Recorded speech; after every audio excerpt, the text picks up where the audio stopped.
So, the things that go bump in the night can be very, very simple. However, if we allow our minds to go off on this wild tangent about what it could be or what we think it is or who knows what, we then begin to allow ourselves to go on this scary ride down to who knows where, to fright, to fear, to deception, to desperation. See, things that go bump are things that are calling for our attention.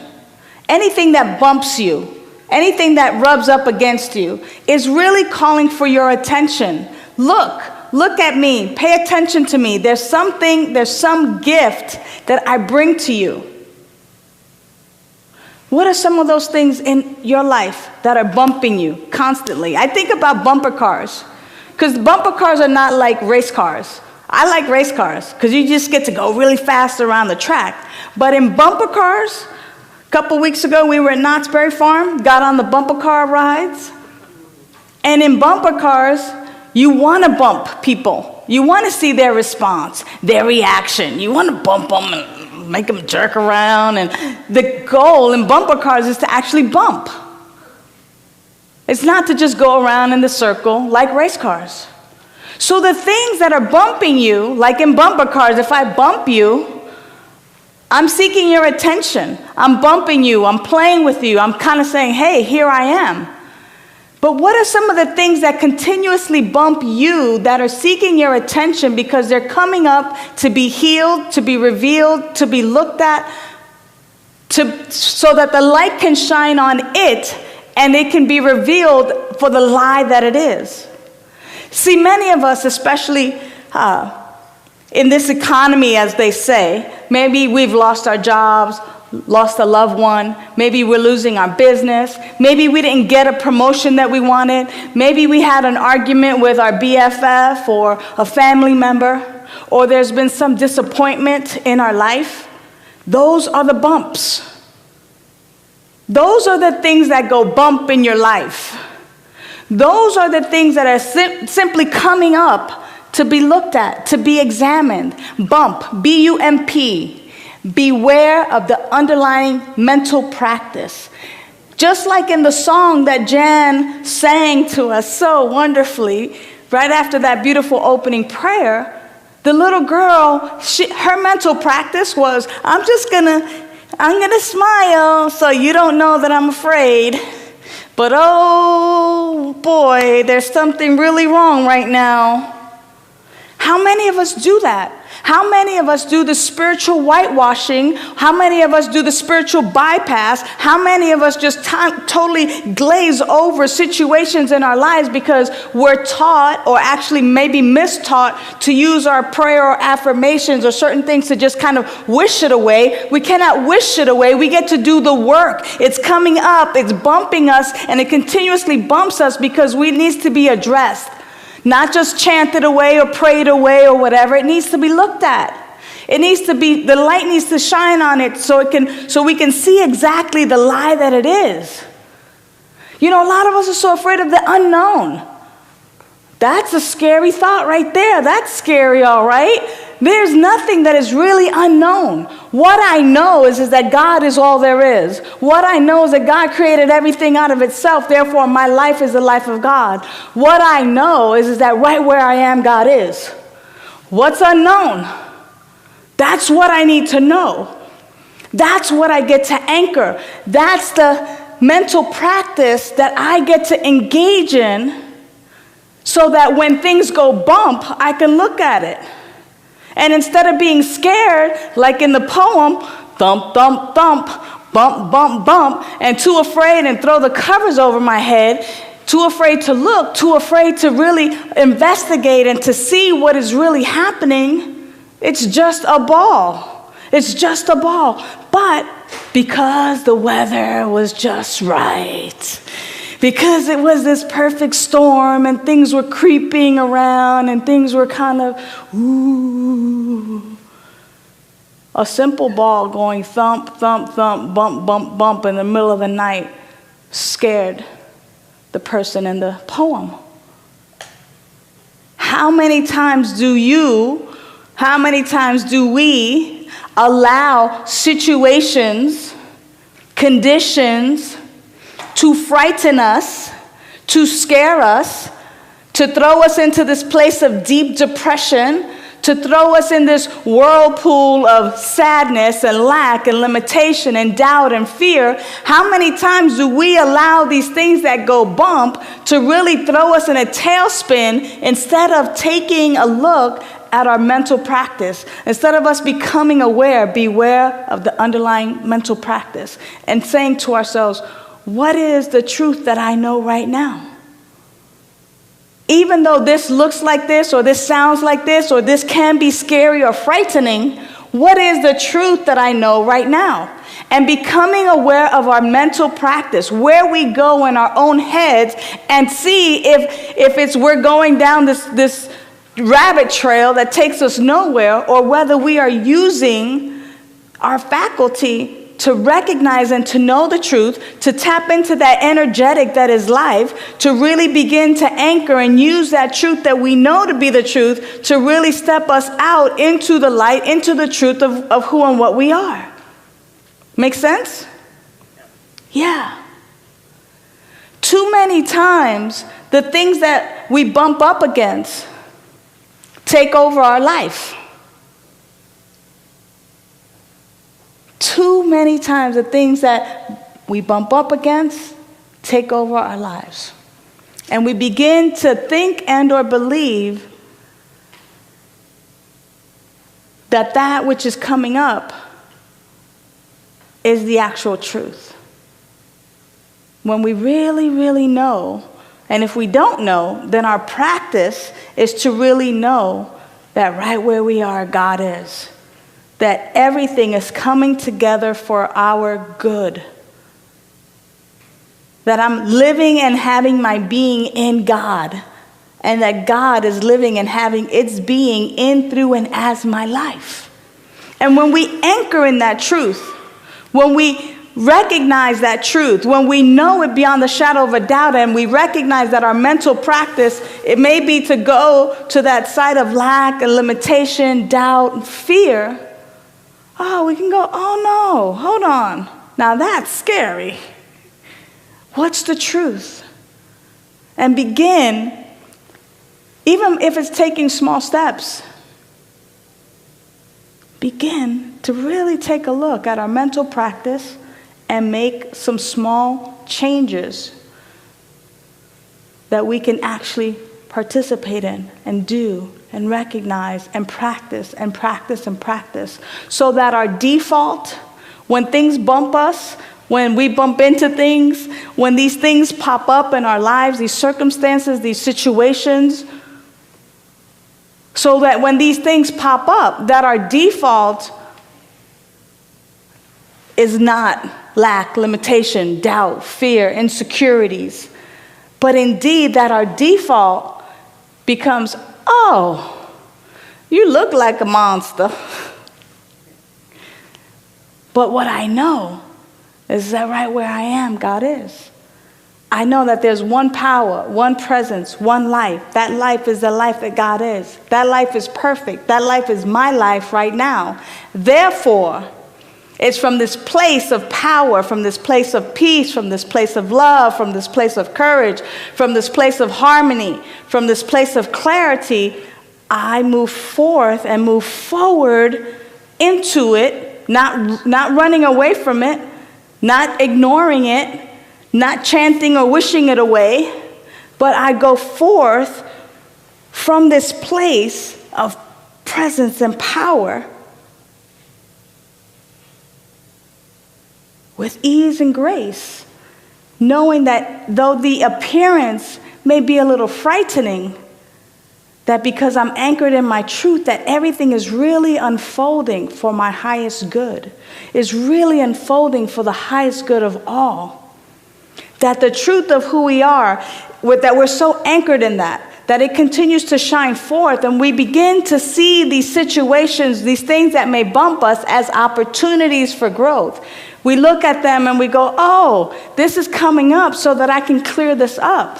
Oh, I'm having this conversation again with so-and-so again because it's still not cleared up. I don't have to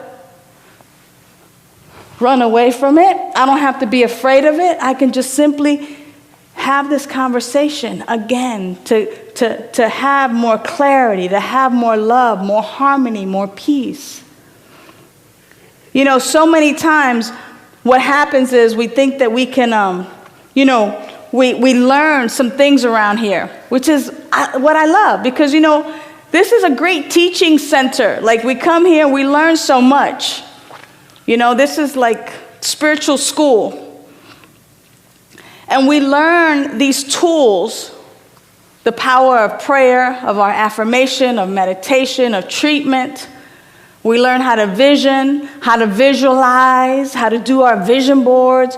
We learn all of these things in a way to attract or actually be in alignment with the life that is really ours to have. The glorious, abundant, prosperous, harmonious, powerful life that seems sometimes so elusive and so attractive, and then we come around and, we see other people having this fabulous life, and we go, dang, I'll have some of what she's having, and what are you doing? Oh, yeah, I'm faithful in my meditation or my treatment, or I'm doing visioning right now, or I have this vision board, or whatever it is that folks do. I'll have a little bit of what he's having right there because he's having a good time. He's been surfing a lot this year, whatever it is that attracts you. As we begin to see people having these amazing lives, and we look to ourselves and kind of go, dang, I want some of that.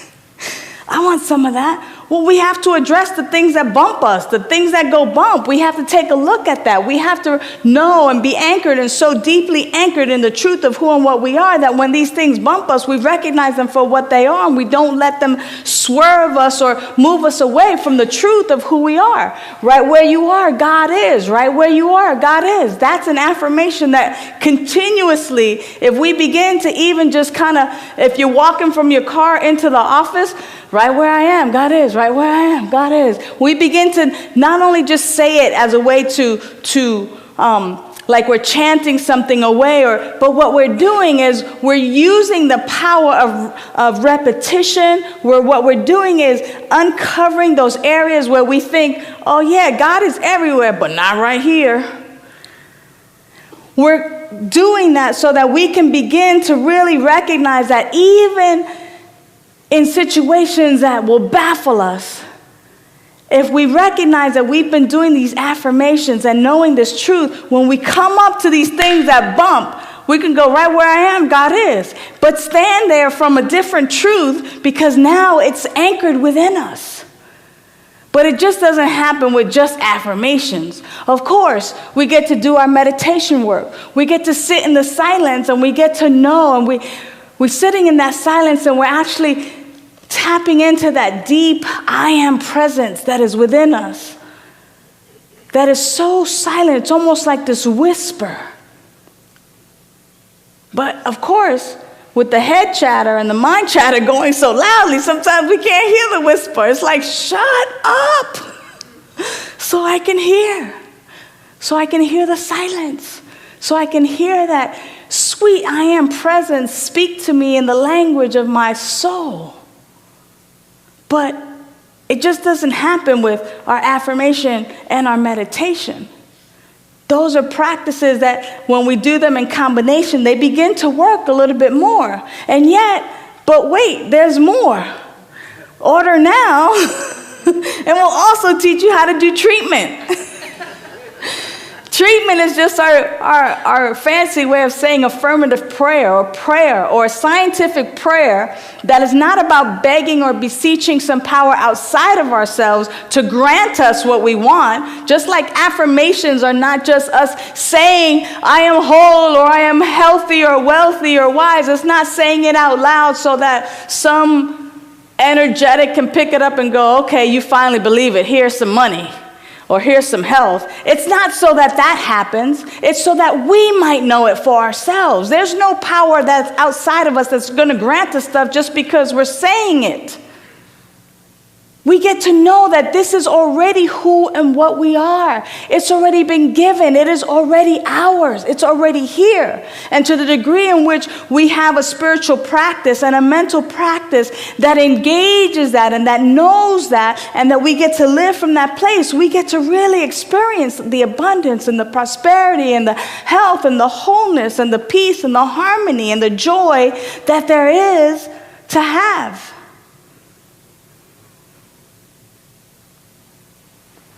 I get excited about this stuff.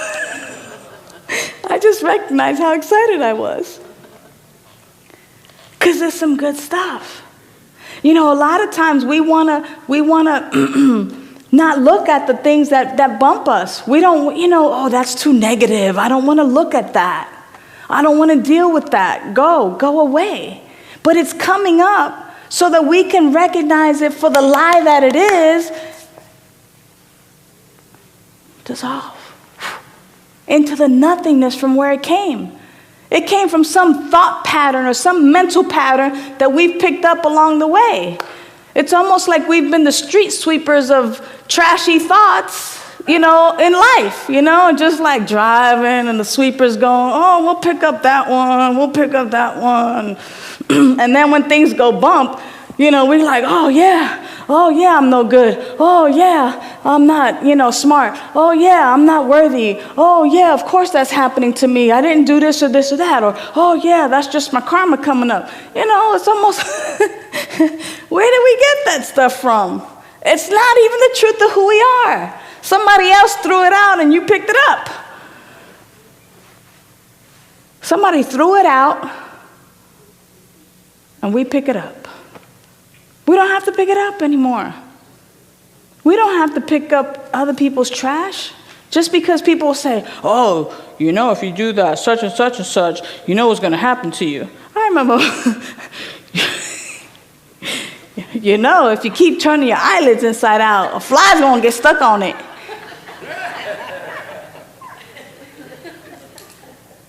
It's flu season. And if you don't dress warmly, you're going to catch a cold or a flu. We pick it up. We go, oh, yeah, that's true. Better hold on to that gem. Put it right here. And then when we get bumped, we take it out and we go, oh, yeah, that's right. No, it's not the truth of who we are. The things that bump us, the things that go bump, are a reminder to beware of the underlying mental practice. Examine what it is that you're thinking. Where your mind takes you, what your default is. It's through our spiritual practice that we begin to change the default setting to I'm no good, to right where I am, God is. The power, the presence, the love, the harmony, the joy, the peace that God is, I am. Na na na na na na. That's just the truth of who I am. I can't help it. I can't help it. It's just who I am. Love is just how I show up in the world. Peaceful is just how I show up in the world because it's who I am. Just like in the song, when I tell myself I'm brave, telling myself the truth. So when I tell myself the truth, and I begin to anchor in that truth through my prayer, my meditation, my affirmations, my visualization, through my spiritual practice, through all of the things that make up your own special design of your spiritual practice. That's how we anchor in a new default setting. That's how we get to live this life that we see other people just live so easily sometimes. Wow, how'd they get to drive that kind of car? Wow, how'd they get to live over there? Oh, wow, how'd they get to have all that love in their life? Wow, they seem so peaceful, so calm. How? It's been revealed. It's been revealed. To the degree in which we, as individuals and as a collective, to the degree in which we know that this is our truth, we get to live from this place. So we get to change our default. So, here is what our Science of Mind textbook tells us.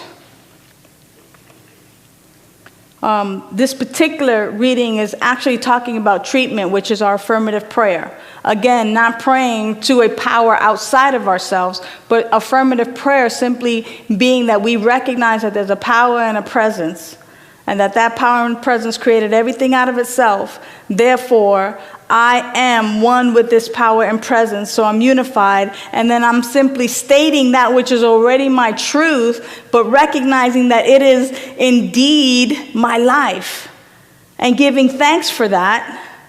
Like, pray ye knowing that it is done. You know, like you already know you're going to get a gift from me. You're already saying thanks even before you got it, right? So that Thanksgiving portion, that giving thanks, having that grateful heart that it's already happening, that it is already happening from the visible into the visible, and simply releasing it and letting it go. That's the quick version of a treatment. So Ernest Holmes is talking about treatment right here, and he says mental or spiritual treatment should bring into actual manifestation the health and happiness which are mankind's normal and divine heritage. The health and happiness which are mankind's normal and divine heritage. Our normal heritage is health and happiness.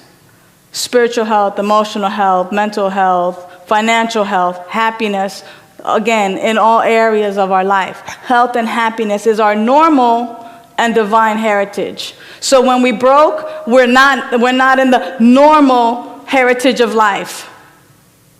Okay? When we find ourselves in discord with something, we're not participating in the normal heritage of life. The divine heritage is our normal and divine heritage. It is who and what we are. So our prayer treatment should bring the actual manifestation. We should experience that. Such healings include the emancipation, meaning the freedom from the emancipation of the mind from every form of bondage through a new concept of God. Maybe we've been holding on to an old idea of God. Maybe it was something from our childhood. Maybe it's something we saw on television. Maybe we were hanging out at, with some friends and they kind of gave us some misperception or misinformation about God. But what we get to know is that there is a power and a presence that has created everything out of itself. Therefore, our life is that life that God is. We're made in the image and likeness of. So we get to be free from the bondage of every thought that is unlike this new concept, this idea that right where we are, God is, which causes the heart to beat with joy and gladness. This healing power is a consciousness of the unity of all life and the spiritual nature of all being. That is our truth. When things go bump in the night or in our life or in the daytime or whenever things bump up against us, it is an opportunity to beware of the underlying mental practice. It is an opportunity for us to stop, drop, and roll. No. But that might be a good spiritual practice, though. Stop, drop, and roll it on out. What can I say? It's a great opportunity to stop and recognize, which road, what's my mental practice here, and which road am I going down? And is this the road that I really want to go down? Is this the scary road? Or is this the road of my truth, where I can be happy and joyous, where I recognize my divine heritage, where I know that right where I am, God is, love is, peace is, power is, abundance is, joy is.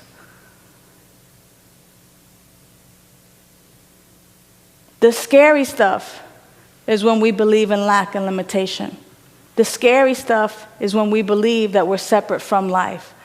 No wonder we get so paralyzed with fear. No wonder. I say no more.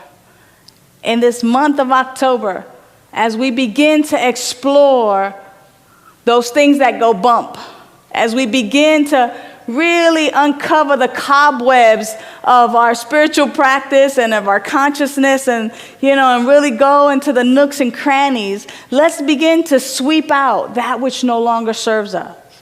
Let's begin to open the curtains and allow the sunlight of the Spirit into our consciousness, into our practices, into our daily lives, so that we might shine the light on the lies that we have believed to be true for so long. And as we do that together, we begin to live a magnificent life. As we look at the last quarter of 2013, it is incumbent upon us now to ramp it up and to really begin to look at the scary things and not make them so scary, because we know God is right where we are. God is our life. All things are possible in God. Right where I am, God is. So let's take that into our meditation. Let's take that into our quiet time. That as we simply begin to clear our laps and simply begin to just take a little time in the stillness and in the silence, we recognize that God is all. Right where I am, God is. And everything comes together for my good. God is all. Right where I am, God is. And everything comes together for my good. And for a few minutes, we'll just simply know that truth for ourselves. And we begin to do that software change and make this our new default. God is all. Everything is coming together for my good. Right where I am, God is.